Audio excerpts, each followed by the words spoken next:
The president of the United States is trying to cover the Epstein story. It's the double down right here on Truth Social. A big post saying that actually it's the Democrats who wrote the Epstein files. This is just after Elon Musk, who worked with Trump for many months, said that Donald Trump is in the Epstein files. That's the real reason they have not been made public. Obviously, we've already seen deflections from the president about Epstein, saying that it's a disgrace to talk about him. Are you still talking about Jeffrey Epstein? It just seems like a desecration. But today it goes a step further. Quick context. There's been a lot of infighting in the Republican Party over basically who's at fault for the giant botch of the Epstein files, with the majority of Republicans not wanting to believe that Trump himself was against a full release, but rather that he was sort of tricked into not releasing the Epstein files by one of his lackeys. But today, Donald Trump came out and basically backed Pam Bondi, saying they're all going after Pam Bondi, who's doing a fantastic job all over a guy who never dies, Jeffrey Epstein. For years, it's Epstein over and over again. Why are we giving publicity to files written by Democrats who conned the world with the Russia hoax? They created the Epstein files just like they created the fake Hillary Clinton Steele dossier. Now, this is such a smokescreen and a deflection.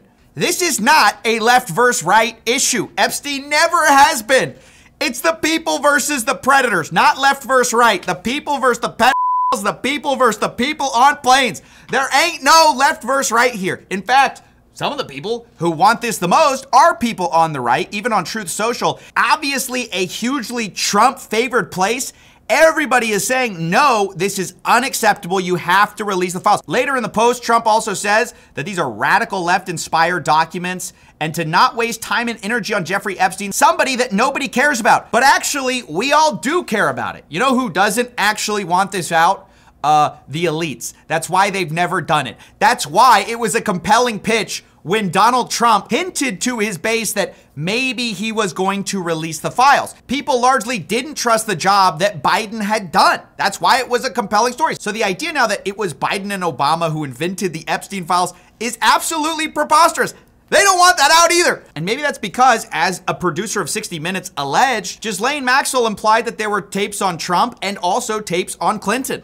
You know who else said it? Mark Epstein, Jeffrey Epstein's brother, saying Epstein said, "What I know about both candidates, the 2016 election would have to be canceled." So this whole idea that this is a left or right thing, it's not. It's the elites. Anybody who was on that plane, anybody who was associated with Epstein, seen with Epstein, even if they did nothing wrong, they don't want that out. Everyone who wasn't seen with Epstein, wasn't on that plane, of course they all want the files out.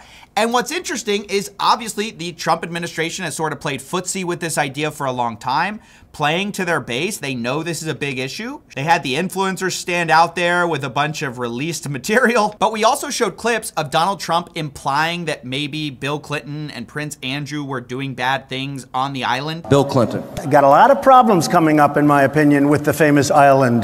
That island was really a cesspool. There's no question about it. Just ask Prince Andrew. So consistently, Trump has hinted that maybe these guys were involved with Epstein, maybe it was bad, but turns out all these guys knew each other and knew Epstein. We know this in part from a Piers Morgan interview where he talks to a lady who went to a dinner party with Trump, Clinton, Epstein, and Prince Andrew. Extraordinary collection of very high-power people. How did they all interact with Epstein? How did Trump, Clinton, and Prince Andrew interact with him?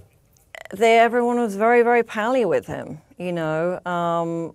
It was like there was close bonds, you could see that. So these guys knew each other, apparently had dinner parties together, all of them together. Trump later accuses two of the guys of doing bad things. And then when we release the files, can we release the files? Well, no, actually, no, we can't do that. Nobody cares about that. The reason why seems obvious. Epstein knew Prince Andrew. Yes, he knew Bill Clinton. Yes.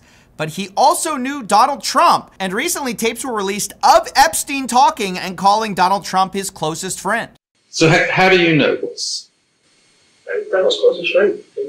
So it makes intuitive sense to distance yourself from files that may or may not have your name in it, and even distance yourself from the people involved. It's worth stating Trump actually denied knowing Prince Andrew. I don't know Prince Andrew. Of course, this was immediately debunked by photos showing the two together. And of course, showing that they clearly knew each other as of 2000. Now, the reason you would deny knowing Prince Andrew, even though you did, is obvious. At the time, he was facing allegations related to Epstein. By the way, allegations that now are basically over.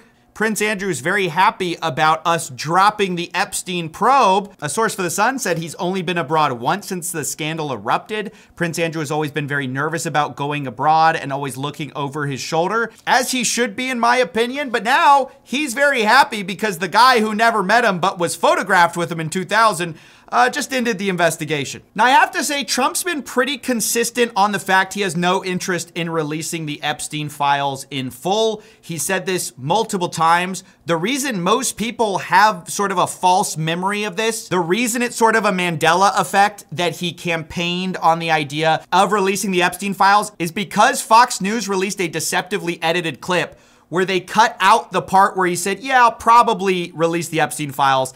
And they cut out the part where then he backtracks on that completely. Would you declassify the Epstein files? Yeah, I would. And that's the part most of us saw. Of course, later, people found out that the full clip showed him saying basically the opposite. I guess I would. I think that less so because, you don't know. You don't want to affect people's lives if it's phony stuff in there, because there's a lot of phony stuff with that whole world. We also have Bill O'Reilly on News Nation saying he just talked to Trump back on St. Patrick's Day, and Trump basically said the same thing. He said, and I agree, there are a lot of names associated with Epstein that had nothing to do with Epstein's conduct. They maybe had lunch with him or maybe had some correspondence for one thing or another. If that name gets out, those people are destroyed because there's not going to be any context. Media doesn't care about context. So you can't do that. So over and over, we've seen the same answer from the president. Not the fact that, oh no, the Epstein files, it's a lefty conspiracy. No, actually, it's the worry that people in the files are going to have their lives destroyed by the files. That sounds a lot more like covering for the people in the files than it does covering the victims. We've heard Kash Patel and Pam Bondi talk about, oh, we gotta protect the victims. Go through it very cautiously to protect all the victims. We're not gonna re-victimize women.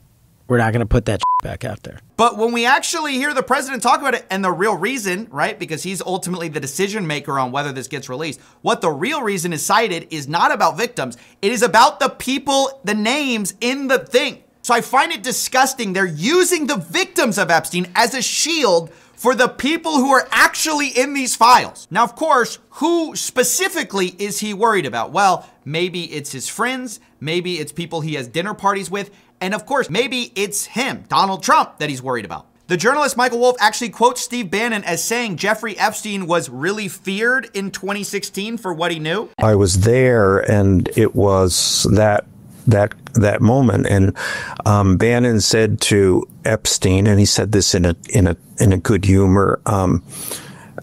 He said during the campaign, it would be the 2016 campaign, you, meaning Jeffrey Epstein, were the only person I was afraid of. So that is 3 independent sources. You've got the Ira Rosen quote, the Michael Wolff quote, and that Mark Epstein quote, all saying that there is some type of damaging information on Trump. 2 of those people specifically implying that it's also on Clinton as well. You also have the Elon Musk allegation from left field, but he doesn't source anybody, so we won't count that. Either way, I must say, I don't know for sure if Bill Clinton, Prince Andrew, Donald Trump were heavily involved in anything nefarious or not. That is exactly why we should all demand that we open these files. But the possibility of both Democrats and Republicans being implicated in some of these files, whether they did it or not, or just knew him, may give a plausible reason for why the Epstein files have been heavily redacted this whole time. There are very powerful people involved. We've known that.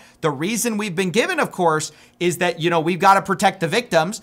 The real reason behind the scenes is really they're protecting the powerful people. Now, the most charitable interpretation is, as Bill O'Reilly said, it's because those people would have their lives ruined. They had nothing to do with Epstein, but we know some of them probably did. We know this from the Miami Herald because the FBI agents who searched Epstein's house found a cache of thick black binders all labeled with names that contained hundreds of naked or semi-naked photographs on CDs that Epstein stored in various places. The labels on the binders were redacted from photos because prosecutors said they were names of third parties who were not relevant to the case they are mounting against Ghislaine Maxwell. So my question is, are those some of the third parties? Their names are on binders with a bunch of explicit photographs that Epstein was storing? That seems like something we should be investigating. Or what about the fact that since the FBI is saying there's no blackmail involved with Jeffrey Epstein, we investigate the Wall Street Journal report that Jeffrey Epstein allegedly tried to extort Bill Gates over an extramarital affair, because